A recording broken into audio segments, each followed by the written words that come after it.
Cuan. Bismillahirrahmanirrahim. Assalamualaikum warahmatullahi wabarakatuh. Innal hamdalillah nahmaduhu wa nasta'inuhu wa nastaghfiruh wa na'udzu billahi min shururi anfusina wa min sayyiati a'malina. May yahdihillahu fala mudilla lahu wa may yudlil fala hadiya lahu. Asyhadu an la ilaha illallah wa asyhadu anna Muhammadan 'abduhu wa rasuluh. Rabbi shrah li sadri wa yassir li amri wahlul 'uqdatam min lisani yafqahu qawli. Amin ya rabbal alamin. Summa amma ba'd. Saya muliakan pengarah Pusat Islam Asy-Syafi'i, Ustaz Izzuddin, Ustaz Hafizi, tuan-tuan, Ustaz Hamizan Imam, tuan-tuan, puan-puan, adik-adik, saudara-saudari, hadirat yang dirahmati Allah Subhanahu wa taala sekalian. Moga-moga kita semua di bawah lindungan dan juga kurniaan Allah Subhanahu wa taala, mudah-mudahan insya-Allah. Dan sama-sama juga kita mendoakan saudara-saudara kita yang kini berada di Filastin. Sudah masuk hari yang ke-110. Mereka dibedil, dibunuh. Ini adalah satu genosid, iaitu pembunuhan secara besar-besaran. Kita doakan, walaupun mereka mendapat syahid di sisi Allah Subhanahu wa taala, kita juga doakan hasil daripada peperangan ini mereka mendapat kehidupan yang lebih baik pada masa hadapan insya-Allah. Tuan-tuan, hadirin hadirat, jadi hari ini saya dijemput oleh Pusat Islam untuk memberikan sedikit, dia kata ceramah kan, bukan ceramah sangat pun lah, maknanya macam tazkirah sahajalah, peringatan sikit sebanyak yang boleh kita ambil di antara Maghrib dan Isyak Saya sebenarnya cemburu tuan-tuan, tuan-tuan yang boleh duduk di antara Maghrib dan Isyak ni, sebab saya pun jarang buat, walaupun saya tahu fadilat dia besar. Tunggu solat daripada Maghrib sampai Isyak tu besar fadilat dia. Nabi SAW sebut dalam hadis yang diriwayatkan Al-Imam Al-Bukhari dan Muslim, hadis yang berstatus muttafaqun alaih, hadis yang sahih. Nabi SAW sebut, la yazalu ahadukum fi salatin ma damatis salatu tahbisuhu la yamna'uhu ila ayyan qaliba ila ahlihi illa salat. Sentiasalah seseorang di kalangan kamu itu berada di dalam salat selagi mana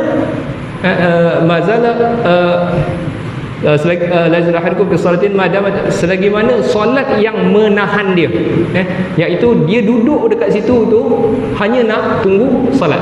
Kita duduk Maghrib nak tunggu Isyak, di tempat ini hanya nak tunggu solat. Tidak ada benda yang menghalang dia untuk balik kepada keluarganya kecuali solat. Kalau tak kerana ada solat lepas ni, dia dah balik dah. Tapi hanya kerana solat dia tunggu. Nabi kata, orang yang duduk itu, pahala dia duduk tu macam dia tengah solat. Duduk setengah jam solat. Pernah solat setengah jam tuan-tuan? Berdiri setengah jam? Tak pernah, jarang lah kan, mungkin ada. Berdiri solat 1 rakaat ataupun 2 rakaat, solat lama tu. Jadi kita duduk di antara Maghrib dan Isyak ni, pahala dia macam orang yang tengah bersolat tuan-tuan. Jadi sebelum saya meneruskan ceramah ni, sebenarnya tuan-tuan, saya dah lama nak nak sampaikanlah alang-alang ada live. Jadi ada 1-2 teguran untuk adik-adik, khususnya untuk adik-adik yang mana saya perhati daripada dululah. Ini bukan hari ni punya kes, bukan, maknanya dulu-dululah kita duk perhati solat di sini. Yang pertamanya adalah solat tahiyatul masjid. Perkara yang pertama adalah solat yang mana kita ni kalau masuk je dalam dewan solat ni, kita tak mungkin kita masuk dalam kawasan masjid ni, kita tak perlu lagi solat tahiyatul masjid. Tapi bila kita masuk je dewan solat, dewan solat ni, antara sunnah yang patut kita hidupkan adalah salat tahiyatul masjid. Jadi bila kita masuk je masjid, kita ada wuduk, yang mana bolehlah lelaki ataupun perempuan yang boleh untuk salat, pastikan masuk ada wuduk. Lepas tu masuk ke masjid, baca doa, Allahumma ftahli abwaaba rahmatik, ya Allah, bukalah untuk aku ini pintu-pintu kasih sayang Engkau. Minta dengan Allah. Bila masuk masjid kita minta, Allah rahmatilah aku. Rahmat ini maksud dia apa? Kalau Tuhan sayang kita, dia masukkan kita dalam syurga, kan? Kita seorang di kalangan kita ini tidak akan masuk syurga dengan amalannya. Kita takkan masuk syurga dengan amalan kita. Kita hanya masuk syurga kerana rahmat. Sebab tu bila masuk masjid, kita minta, ya Allah, rahmati aku, sayang aku. Dan apabila kita masuk masjid, jangan duduk sampai kita salat tahiyatul masjid. Solat 2 rakaat. Solat 2 rakaat. Niat pun tak payah. Solat 2 rakaat sunat. Kan? Aku solat sunat 2 rakaat. Jadi itu adalah solat tahiyatul. Niat tu maksudnya niat tak perlu sebut pun tak apa sebenarnya kan. Jadi Allahu Akbar. Niat dia memang solat 2 rakaat masuk masjid. Itulah tahiyatul masjid. Jadi solat 2 rakaat dan itu adalah sunnah. Hatta kita dalam khutbah Jumaat, masuk masjid dewan terus duduk kan. Jadi dalam hadis Nabi SAW, Nabi tengah bagi khutbah pada hari Jumaat, yang turun Nabi SAW tengah bagi khutbah pada hari Jumaat, masuk seorang lelaki ni, mungkin dia duduk lah kot, dalam hadis tu tak beritahu dia duduk, tapi mungkin dia duduk, lalu Nabi tanya, asallaita ya fulan, asallaita wahai fulan, engkau dah salat? Lepas tu lelaki tu jawab, la, belum lagi. Lalu Nabi kata, qum farka' raka'atain, bangkit dan rukuklah 2 rakaat, ataupun salatlah 2 rakaat. Hatta dia dah duduk pun Nabi kata bangkit, salat dulu. Masuk masjid, adab dia salat dulu. Adab antara sunnah yang perlu kita laksanakanlah. Jadi janganlah kita menjadi sebahagian orang-orang yang tidak, macam orang tak tahu kan, masuk-masuk terus duduk. Jadi benda yang tidak sepatutnya dilakukanlah. Baik, seterusnya satu lagi teguran lah. Itu teguran yang pertama, iaitu salat tahiyatul masjid. Dan teguran yang kedua adalah main telefon sebenarnya. Main telefon. Ada 2 situasi lah. Yang pertamanya adalah habis salat, Assalamualaikum warahmatullahi, Assalamualaikum warahmatullahi, terus bawa keluar handset baca WhatsApp kan. Jadi sungguh ajal kita ini. Sungguh kita macam dengan Tuhan tu kita bagi masa 5 minit je, lepas tu kita nak buat kerja kita kan. Macam kita tak ada masa langsung untuk Tuhan kan. Jadi lepas salat batuk buat apa tuan-tuan? Kita istighfar 3 kali. Astaghfirullah, astaghfirullah, astaghfirullah. Allahumma antas salam wa minkas salam, tabarakta ya dzal jalali wal ikram. Itulah paling koman lah. Kalau boleh sambung lagi lah. La ilaha illallah wahdahu la syarikalah sampai habis. Kalau boleh macam tu, tapi at least sampai Allahumma antas salam wa minkas salam, tabarakta ya dzal jalali. Lepas tu bangkitlah, pergilah tengok WhatsApp tu. Jadi janganlah assalamualaikum terus. Macam hidup dia tak boleh tanpa telefon. Jadi telefon tu sangat penting kan untuk dia. Yang keduanya, lebih teruk daripada tu tengok telefon ni, khutbah Jumaat dia tengok telefon. Orang tengah berkhutbah di atas, dia tengok telefon kan. Dan benda ni dibuat oleh student juga. Adalah orang-orang yang bekerja pun buat benda yang sama juga. Sedangkan tidakkah dia tahu, Nabi SAW sebut dalam hadis, man massal hasa faqad lagha. Siapa yang duk pegang-pegang batu, waktu Nabi punya masjid dulu tak ada kapet, ada pasir kan, dia sembahyang atas pasir, jadi ada batu-batu tu. Nabi sebut siapa yang duk pegang-pegang batu tu, faqad lagha, dia telah melakukan perkara yang sia-sia. Lagha. Jadi para syurah hadis kata lagha ni apa? Lagha ni berdasarkan pemahaman daripada hadis-hadis yang lain, lagha ni, sia-sia ini maksud dia adalah dia tak dapat pahala salat Jumaat tu, tak ada. Kewajipan itu terangkat, tetapi pahala Jumaat tidak ada. Siapa sahaja yang telah lagha di dalam salat Jumaat, main batu pun, pegang-pegang batu kan, masalah hasa, duk pegang-pegang batu ni kan, duk main-main batu tu, tak ada pahala Jumaat. Apatah lagi main Mobile Legend, memanglah langsung tidak ada lah kan. Kalau kita kias aula kan, lebih teruk daripada main batu adalah main Mobile Legend. Hatta penting WhatsApp yang penting ni kan, kita duk. Jadi tuan-tuan, jadi jangan kita buat benda-benda yang macam tu. Kenapa kita solat macam ni? Yang pertama sekali, solat Jumaat ni kita solat pada waktu bila? Waktu solat subuh ke, zuhur ke, asar ke, maghrib ke, isyak? Waktu solat zuhur. Solat Jumaat ini berlaku pada waktu solat zuhur. Berapa sebenarnya rakaat zuhur? 4. Asalnya 4 kan? Kenapa solat Jumaat hanya 2? Kerana telah digantikan dengan 2 khutbah. Dengan 2 khutbah. Jadi 2 khutbah itu menggantikan 2 rakaat tadi, dan kita hanya solat lagi 2. Jadi 4. Jadi ini memberi isyarat, iaitu keberadaan kita ketika khutbah itu macam kita berada di dalam salat. Jadi mana mungkin seseorang boleh jawab WhatsApp, main handset, berbual dekat luar kan, sedangkan dia dah sampai masjid ni tapi dia buat kerja luar. Tuan-tuan, kalau tuan-tuan tengok dalam surah Al-Jumu'ah, surah Al-Jumu'ah, Allah SWT apabila dia suruh kita datang solat Jumaat untuk lelaki, wahai mereka yang beriman, ya ayyuhalladzina amanu idza nudiya lis-salah, apabila diseru untuk solat. Okay. Sebelum daripada tu kita datang solat Jumaat tu, kita terus solat, terus Bilal terus qomat ke Allahu Akbar, Allahu Akbar, terus solat ke? Tak. Apa dulu? Khutbah. Tetapi apabila Allah Taala kata diseru untuk solat, seolah-olah Allah tak kata idza nudiya listima'il khutbah thumma shalah, kan, untuk datang dengar khutbah kemudian solat. Allah kata salat. Yang memberi syarat Allah macam khutbah dan salat macam satu benda. Yang patutnya kita duduk dan dengar, dan jangan kita melakukan perkara yang sia-sia, kan. Boleh ke solat baca handset, kan? Oh solat, oh okey solat kita bersambung, tak boleh, kan. Jadi begitulah keadaan kita di dalam khutbah. Sepatutnya kita berada di dalam seperti mana di dalam salat, kan?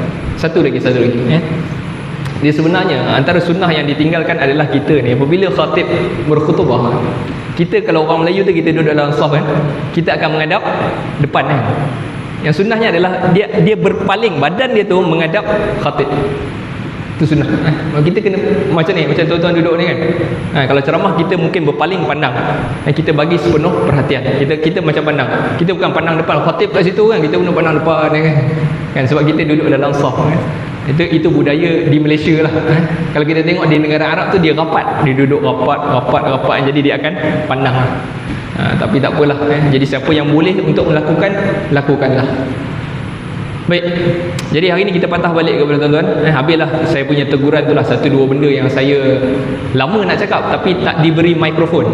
Jadi beri mikrofon, cakap lah, kan. Jadi apa tajuk pun tak apa, nombor 2. Yang pertama saya nak cakap yang tadi tu dulu. Baik, jadi kita patah balik tuan-tuan. Tajuk kita sebenarnya adalah bersempena dengan tahun baru lah. Yang kita dah masuk 2024. 2024. Hari ni berapa bulan? 24. Tajuk apa ni, tarikh cantik hari ni 24 hari bulan 1 24. 2024 jadi cantik. Siapa nak menikah hari ni eloklah. Okey.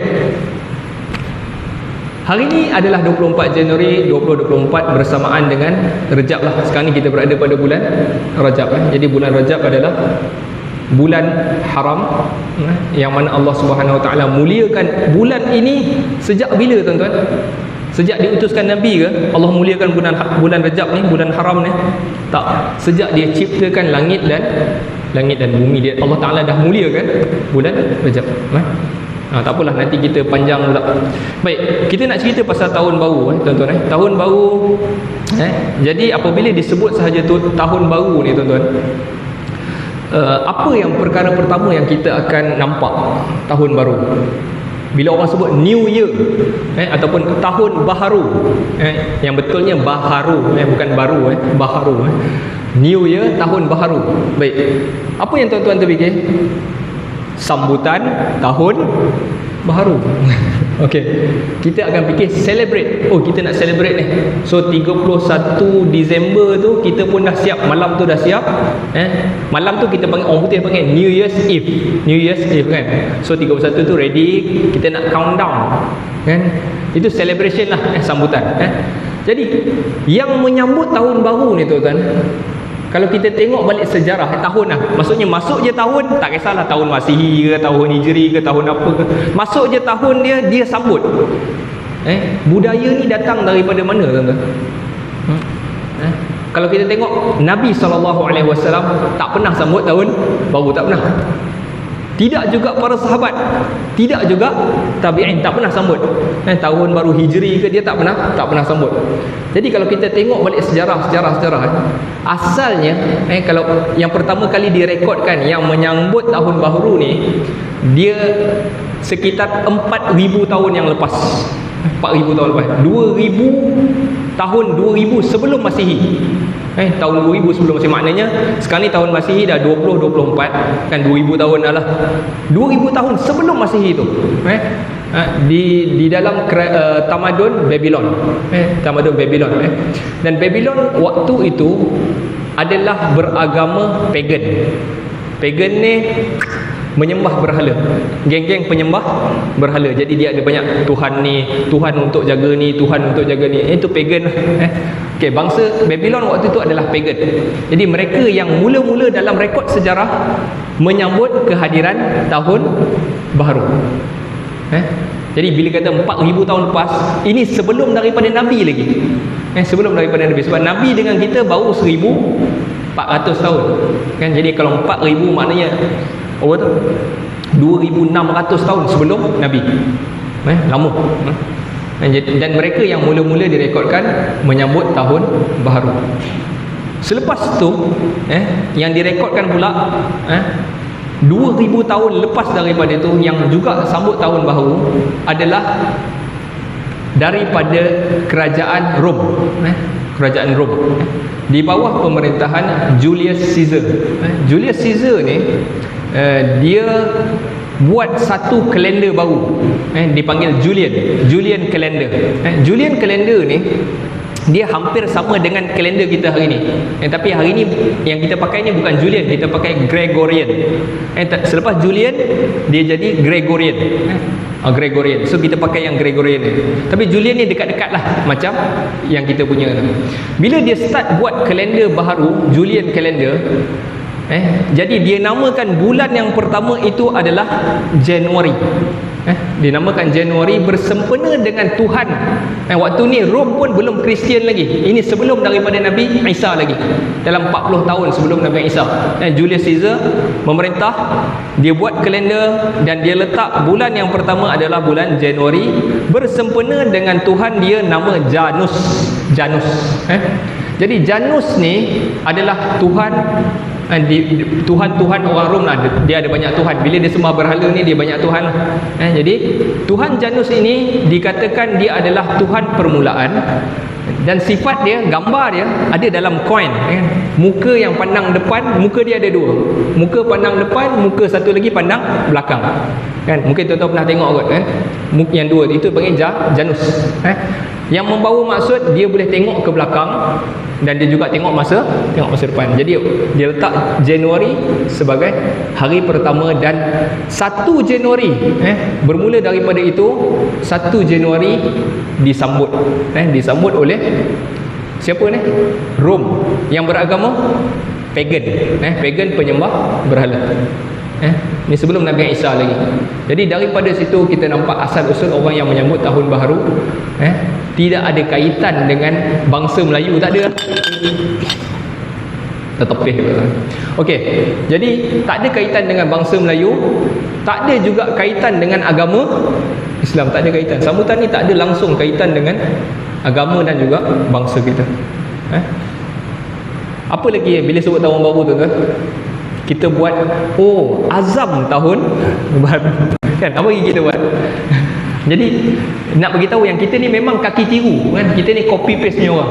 Apa saja orang buat kita nak tiru, kan? Dan memang Nabi dia kata dah, la tattabi'anna sunanal ladzina min qablikum, kan? Kau ni benar-benar akan ikut contoh orang yang terdahulu. Kita akan copy je. Apa yang kita rasa macam nak ni kita copy, kita ikut. Lepas tu azam tahun baru, kan?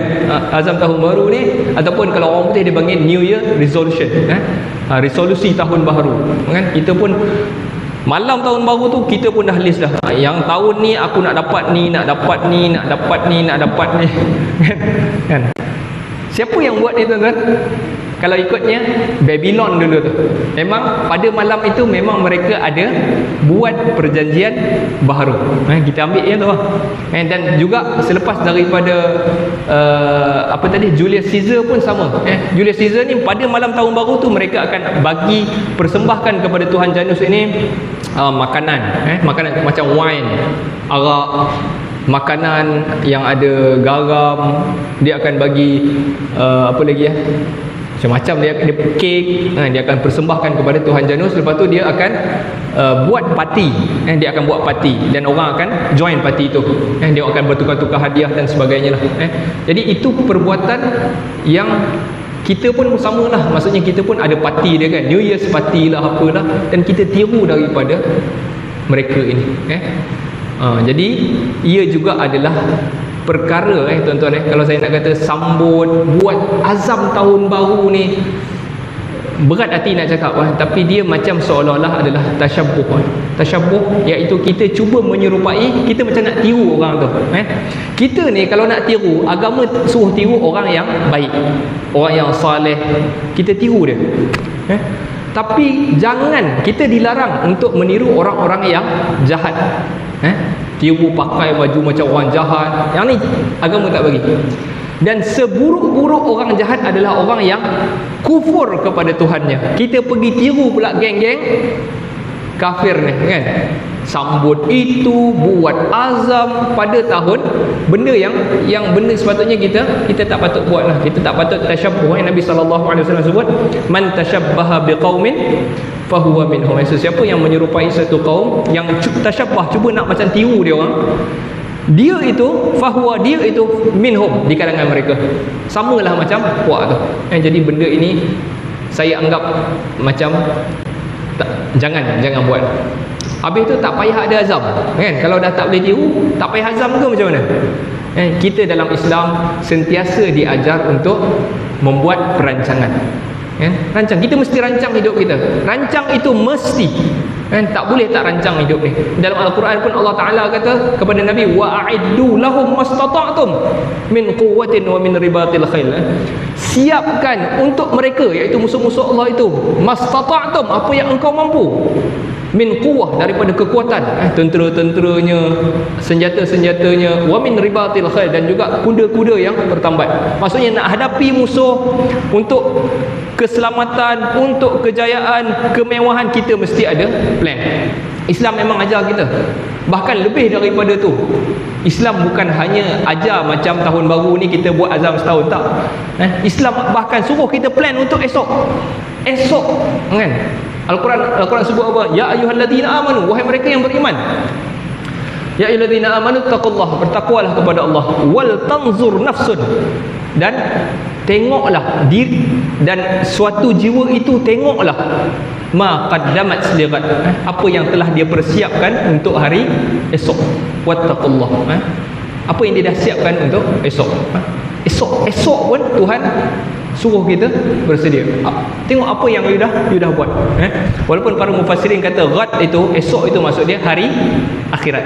Persiapkan diri dia untuk hari akhirat. Tetapi ghad juga boleh bermaksud esok. Jadi Islam ni bukan hanya long term, short term pun dia suruh kita plan. Baik, itu antara benda yang maksudnya kita ni, jadi azam tahun baru ni tak payah buat. Saya cadangkan tak payah buat. Bila kita nak berazam, bila kita bersedia. Kata kita nak berazam hari ni 24 hari bulan, okey, dalam tempoh setahun daripada sekarang aku nak buat ni, buatlah. Kenapa perlu tunggu 1 Januari? Kenapa nak tiru puak-puak tu? Tak perlu. Tak perlu. Jadi kita punya plan itu ada seminggu, ada sebulan, ada setahun, ada 10 tahun, ada 5 tahun. Dalam tempoh 5 tahun, Eden mesti poi haji contoh kan, nak cakap ni 9 pula. Jadi itu juga plan kita. Kita mesti bersedia, mesti ada perancangan. Baik. Jadi hari ni mungkin saya tak nak cakap sangat pasal perancangan ni. Hari ni mungkin saya nak cerita dulu sebelum tuan-tuan buat perancangan satu benda semua orang bila buat perancangan, dia akan nak dapat apa yang dia rancang tu mestilah merupakan satu kejayaan, betul Plan dia tu mestilah menuju kejayaan. Takkanlah plan aku ni supaya lingkup bisnes aku. Tak mungkin kan. Jadi dia plan mestilah aku nak dapat untung ke. Okey. Jadi sebelum tuan-tuan buat plan ni, puan-puan nak buat plan, tuan-tuan dan puan-puan kena faham apa itu kejayaan. Kejayaan ni menatang apa? Kan orang Kedah cakap menatang apa kejayaan ni. Jadi kejayaan duka citanya kefahaman kita tentang kejayaan itu sama ada orang Islam, orang Hindu, orang Buddha, orang Kristian, kita faham kejayaan itu sama aja, betul? Kalau hari ni saya bawa ni budak-budak orang Islam, ini anak-anak orang Hindu, anak-anak orang Buddha, anak-anak orang Kristian, kita jom kita naik bas, kita jalan, kita lalu pada satu perumahan kita nampak banglo besar. Lalu saya tanya dalam budak-budak tu kan, korang rasa dia ni berjaya tak? Nescaya semua dalam bas tu akan kata, oh orang ni berjaya, banglo dia besar kan. Okey, lalu kita pun jalan lagi, kita nampak satu perumahan yang buruk kan. Kita pun tanya budak-budak dalam bas tu, korang rasa dia ni, orang-orang yang duduk di perumahan yang buruk ni berjaya tak? Nescaya dia orang akan kata tak berjaya. Jadi Islam ke agama apa ke, kita faham kejayaan berbentuk materialistik. Kita rasa kejayaan yang tu lah. Ataupun kita nampak orang naik Grad kan, apa dia, anugerah, naik Chancellor kan. Jadi kita tengok anugerah combo. Jadi kita kejayaan yang tu untuk kita kan. Tetapi sebab tu pentingnya kita ni tuan-tuan, untuk membaca Al-Quran. Kita penting. Kita mungkin belajar dekat universiti ni, kita semua buku kita baca kecuali Al-Quran yang kita tak baca. Al-Quran sebab bila kita kata kita baca, kita hanya baca yang Arab tu. Pernah tak kita baca maksud dia? Surah Al-Baqarah kita baca semua maksud dia, pernah baca? Mungkin tak pernah. Mungkin ada orang tak pernah pun. Tak pernah pun. Jadi dia hanya baca Arab tu. Kita tak pernah baca Al-Quran. Tuan-tuan, kalau kita baca Al-Quran, mungkin dia pun tak perasan lah, tapi dia mungkin akan perasan sikit-sikit bahawa kejayaan di dalam Al-Quran langsung tak ada kaitan dengan kekayaan. Langsung. Kalau kau kaya, belum tentu belum tentu, tak ada kaitan pun dengan kejayaan seseorang. Sebab siapa manusia yang rumah dia paling besar sekali dalam muka bumi, mungkin boleh kita katakan Firaun. Dia memiliki kerajaan yang hebat. Zaman Firaun ni tuan-tuan bayangkan kehebatan dia pada zaman Mesir dulu. Hari ni kalau tuan-tuan tengok dollar bill kan, Amerika punya dollar, di situ ada architecture Mesir.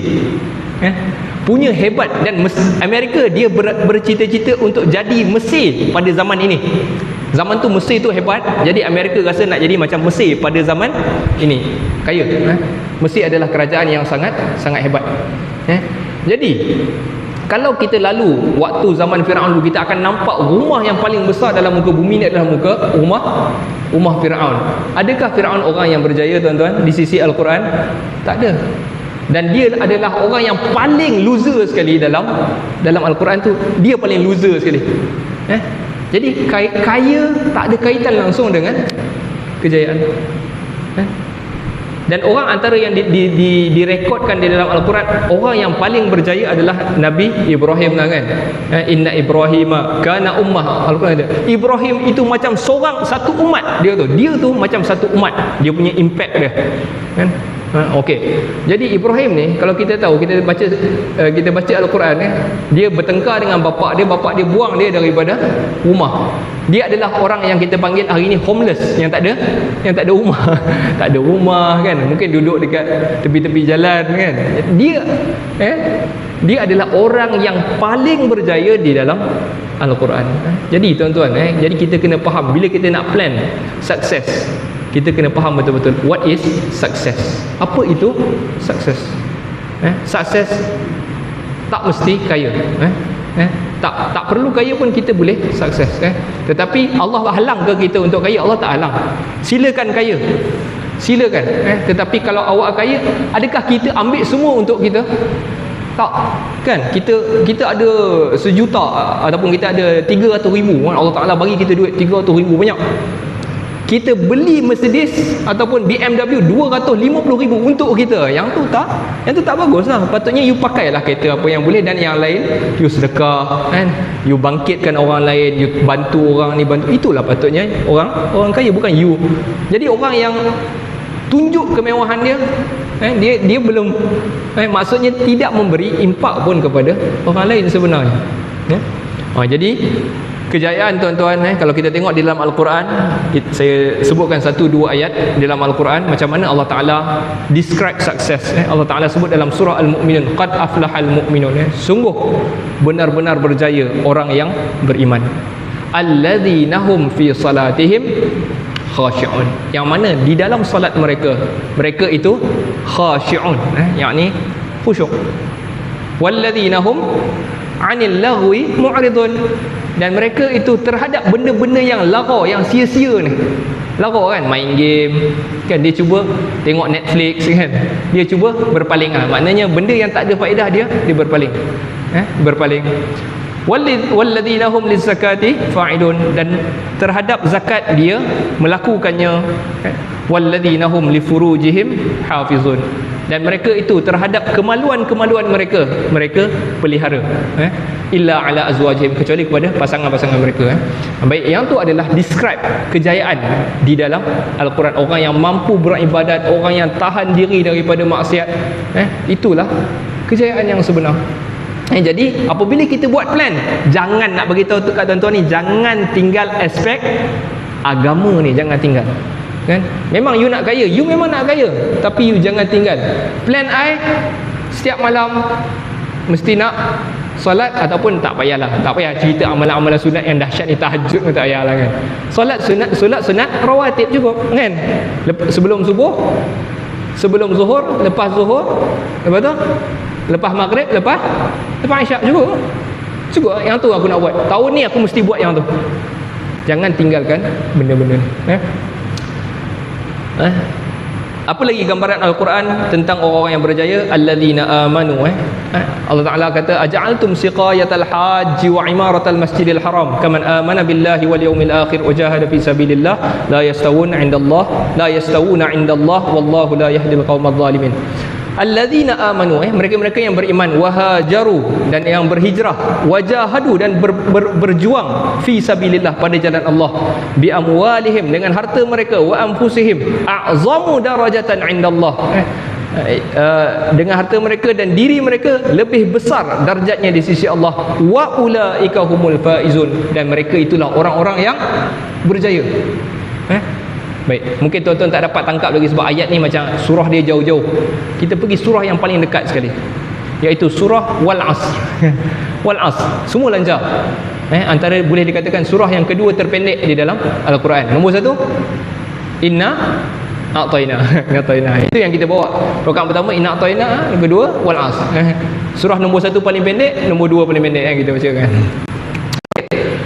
Surah Al-Asr, tuan-tuan. Oh, ini Okey, surah Al-Asr, kalau kita tengok dalam Al-Quran, Allah Ta'ala sebut wal asr, demi masa. Betul ke masa? Al-Asr sebenarnya bukan maksud masa. Al-Asr maksudnya perah. Macam mana kita perah? Kita potong buah limau, kita perah dia, dia akan jadi jus. Jus tu Arab panggil asir. Apa dia? Asir, daripada asr. Jadi Allah Ta'ala gambarkan masa yang macam diperah. Kan? Tuan-tuan, kalau ada buah, kita perah buah tu, banyak ke jus dia? Banyak ke air dia? Sikit. Allah gambarkan masa kita macam buah yang diperah tu. So, ada orang yang dah perah sikit, ada orang yang dah perah setengah, kan? So, apa yang tinggal lagi tu, itulah masa kita. Wal asr. Sebab tu para mufassirin pun terjemah demi masa je lah, payah pula nak. Demi masa yang telah diperah ke, payah lah kan. Jadi dia terjemah demi masa. Innal insana, sesungguhnya manusia itu, lafi, lam tu lam taukid, benar-benar dalam khusr, kerugian. Allah Ta'ala kata sesungguhnya semua orang, manusia, Allah kata manusia ni, semua korang ni dalam kerugian. Korang semua sebenarnya loser, Allah Ta'ala beritahu. You are losing. Awak tengah kalah sekarang ni. Awak tengah kalah. Kecuali Allah kata illa, kecuali. Siapa yang tak loser? Alladzina amanu, mereka yang beriman. Mereka yang beriman wa amilus salihat, dan melakukan kebaikan, wa tawasau bil haqq, dan memberi wasiat ataupun saling nasihat menasihatilah kalau bahasa Melayu kan, nasihat menasihati, wa tawasau bil haqq, dengan kebenaran, wa tawasau bis sabr. Tuan-tuan, jadi apa sahaja definisi Al-Quran tentang kejayaan adalah berkaitan dengan iman, berkaitan dengan amal soleh. Jadi tuan-tuan, bila kita nak plan masa depan, jangan kita tinggalkan aspek akhirah ataupun aspek ukhrawi kita, tuan-tuan. Saya banyak sebenarnya lagi nak cakap ni, tapi macam masa pun tinggal 2-3 minit kan, tak patut pula rasanya untuk kita sambung. Okey, saya ingat wallahu taala alam, tuan-tuan. Sampai situ dulu lah kot kita punya kuliah ni. Tuan-tuan ada soalan tak? Ke nak sambung? Masya-Allah, soleh. Tak ada soalan? Tak ada. Okey, satu lah, saya ada listkan kat sini kan. Masa ni untuk menjadi orang yang berjaya ni, tuan-tuan, untuk menjadikan kita ni orang yang berjaya, satu benda yang kita kena jaga adalah masa. Macam mana Allah Ta'ala cerita dalam surah Al-Asr, masa kita kena benar-benar jaga. Baik, antara beberapa perkara tuan-tuan yang boleh kita, masa kita nak beritahu dalam surah Al-Asr tadi, kesemua kita sedang masanya dah nak habis. Allah Ta'ala beritahu macam tu, dah nak habis dah kan, tinggal berapa je kan. Kita muda pun bukan makna kita baru tekan sikit, tuan-tuan, sebab mungkin Allah Ta'ala, umur kita Allah Ta'ala di sisi Tuhan tak sama kan. Ada yang mungkin sampai 20 je, ada yang mungkin sampai 30 je. Jadi dia mungkin dah setengah lah kan? Masa yang tak banyak tu. Jadi antara apa yang Nabi SAW sebut di dalam hadis, la taqumu sa'ah hatta yataqarab az-zaman. Kiamat tak akan berlaku sehingga masa itu kita rasa macam makin dekat. Fatakuna sanatu kasyahran, lalu setahun yang kita duduk tu kita rasa macam sebulan. Wa yakuna syahru kal jumu'ah, sebulan kita rasa macam satu Jumaat, iaitu seminggu lah. Sebulan macam seminggu. Wa takunal jumu'atu kal yaum, satu Jumaat seminggu itu rasa macam sehari. Wa yakunal yaumu kas sa'ah, dan sehari itu kita rasa macam sejam. Dah malam kan kita rasa kan. Wa takunas sa'ah kahtiraqis sa'afah, dan sejam tu macam kita bakar pelepah tamar je. Bakar pelepah tamar lama tak, sekejap lah bakar but kan kita, sejam tu. Jadi masa itu memang jadi masa macam pendek. Masa macam nak bila dekat dengan kiamat. Kita pun tak katalah kita ni dekat sangat, tak tahulah, tapi bila kita hampir, Nabi kata masa itu makin sempit. Jadi antara benda, tapi bukan semua orang akan rasa. Ada orang yang Allah Ta'ala berkati masa dia, tuan-tuan. Masa bila diberkati, kita akan rasa masa itu cukup untuk kita. Okey, formula nombor 1 untuk adik-adik, untuk kita rasa masa kita berkat, nombor 1, ini pun untuk saya jugalah, untuk semualah, untuk semua, iaitu jadilah morning person. Apa dia? Morning person. Nabi SAW kalau dalam riwayat memang morning person. Hari ni ada istilah morning person, night owl. Night owl, burung hantu. Owl tu burung hantu lah kan. Okay. Ada yang bangun pagi, ada yang bangkit petang kan. Jadi bagi petang ni, kalau ada choice, ni tak katalah dia shift malam kerja ke tak, tapi kalau dia ada choice, kena jadi morning person. Sebab Rasulullah SAW sebut dalam hadis, Allahumma barik li ummati fi bukuriha, ya Allah berkatilah umat aku pada bukur, pada waktu pagi. Dan wa kana idza ba'atha sariyatan, apabila dia hantarkan tentera ke au jaishan ataupun tentera batalion ke, dia akan hantar tentera itu pada awal pagi. Wa kana Sakhar tajiran, dan ada seorang sahabat ni nama dia Sakhar, dia adalah businessman, tajiran. Wa kana yab'athu tijaratahu awwalan nahar, dan dia hantar rombongan untuk berniaga tu pada waktu pagi. fa athra wa kathura maluhu, dan dia ni memang kaya. Apa dia? Kaya dan banyak hartanya. Jadi berkat, ada berkat pada masa, iaitu pada waktu pagi. Jadi itulah, saya ada 6 lagi tapi tak apalah sebab dah nak azan. Jadi kita berhenti dulu dekat sini. Wallahu ta'ala alam. Nas'alullah ta'ala yanfa'na bima sami'na wa yaj'alana hudatan muhtadin. Sallallahu ala sayyidina Muhammad wa ala alihi wa sahbihi wa sallam. Walhamdulillahi rabbil alamin. Li azan.